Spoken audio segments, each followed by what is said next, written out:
ഉത്തർപ്രദേശിലെ പ്രയാഗ്രാജിൽ നടക്കുന്ന മഹാകുംഭമേളയ്ക്കിടയിൽ മാലിന്യത്തിൻ്റെയും വിസർജനത്തിൻ്റെയും ദൃശ്യങ്ങൾ പകർത്തി സോഷ്യൽ മീഡിയ ഇൻഫ്ലുവൻസർ നിധി ചൗധരി. ത്രിവേണി സംഗമത്തിൻ്റെ തീരത്തുള്ള മലിനീകരണമാണ് നിധി ചൗധരി തൻ്റെ ക്യാമറയിൽ പകർത്തിയെടുത്തത്. നദീതീരത്ത് ഉപേക്ഷിക്കപ്പെട്ട വസ്ത്രങ്ങൾ, പ്ലാസ്റ്റിക് മാലിന്യങ്ങൾ, അഴുകിയ പൂക്കൾ, മാലകൾ എന്നിവയും ആ വീഡിയോയിൽ കാണാം. പുണ്യസ്നാനത്തിന് ശേഷമാണ് നിധി ചൗധരി ആ മേഖലയിലെ മലിനീകരണത്തിൻ്റെ ദൃശ്യങ്ങൾ തൻ്റെ എക്സ് അക്കൗണ്ടിൽ കൂടി പങ്കുവച്ചത്. വൈകാരികമായി പ്രതികരിച്ചാണ് നിധി വീഡിയോ പകർത്തിയത്.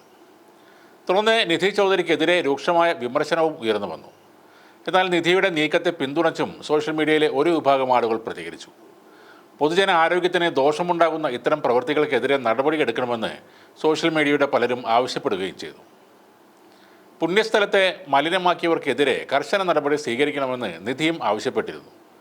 ഈ വിഷയത്തിൽ പരിസ്ഥിതി പ്രവർത്തകർ നിരാശ പ്രകടിപ്പിക്കുകയും ചെയ്തു. നേരത്തെ കുംഭമേളയ്ക്കെത്തുന്ന ദശലക്ഷക്കണക്കിന് തീർത്ഥാടകർ ആരോഗ്യപരമായ അപകടങ്ങൾ നേരിടാൻ സാധ്യതയുണ്ടെന്ന് ദേശീയ ഹരിത ട്രൈബ്യൂണലും ചൂണ്ടിക്കാട്ടിയിരുന്നു.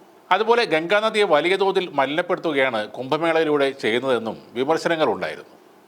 ശവങ്ങൾ ഒഴുക്കിയും മാലിന്യങ്ങൾ നിക്ഷേപിച്ചും ഫാക്ടറികളിൽ നിന്നുള്ള മലിനീകരണം മൂലം നേരത്തെ തന്നെ ഗംഗ ഏറെ മലിനമായിരുന്നു. എന്നാൽ നരേന്ദ്രമോദി സർക്കാർ അധികാരത്തിലേറിയപ്പോൾ നടപ്പിലാക്കിയ ഗംഗ ആക്ഷൻ പ്ലാൻ മൂലം കുറേ അധികം ശുദ്ധീകരിക്കാനായി എന്നതും സത്യം തന്നെയാണ്. ഇന്നും കോളിഫോം ബാക്ടീരിയകളുടെ എണ്ണം ഗംഗാജലത്തിൽ കൂടുതലാണ്.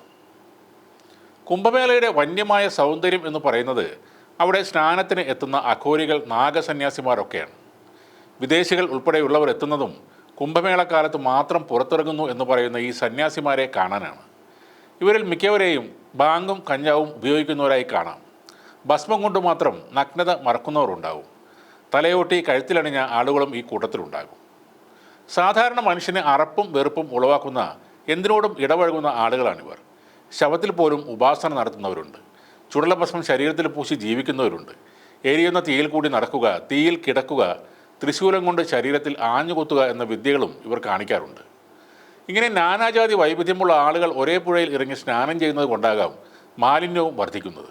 വളരെ ആധുനികമായ പ്ലാന്റുകൾ അവിടെ മാലിന്യം സംസ്കരിക്കാൻ വേണ്ടി സ്ഥാപിച്ചിട്ടുണ്ട്. പക്ഷേ കോടിക്കണക്കിന് ആളുകൾ അവിടേക്ക് എത്തുമ്പോൾ മാലിന്യ നിർമ്മാർജ്ജനം സർക്കാരിനൊരു തലവേദനയായി മാറുകയാണ്. ഇതിനിടെ കുംഭമേളയ്ക്ക് എത്തിയ VIP-കളിലേക്ക് മാത്രമായി സുരക്ഷാ സന്നാഹം ശ്രദ്ധ കേന്ദ്രീകരിച്ചതാണ് 30 ആളുകളുടെ മരണത്തിന് ഇടയാക്കിയതെന്ന് പ്രതിപക്ഷം ചൂണ്ടിക്കാട്ടിയിരുന്നു. എന്തായാലും ഇപ്പോൾ കുംഭമേളയിലെ VIP പാസുകൾ ഉത്തർപ്രദേശ് സർക്കാർ നിർത്തിവച്ചിരിക്കുകയാണ്.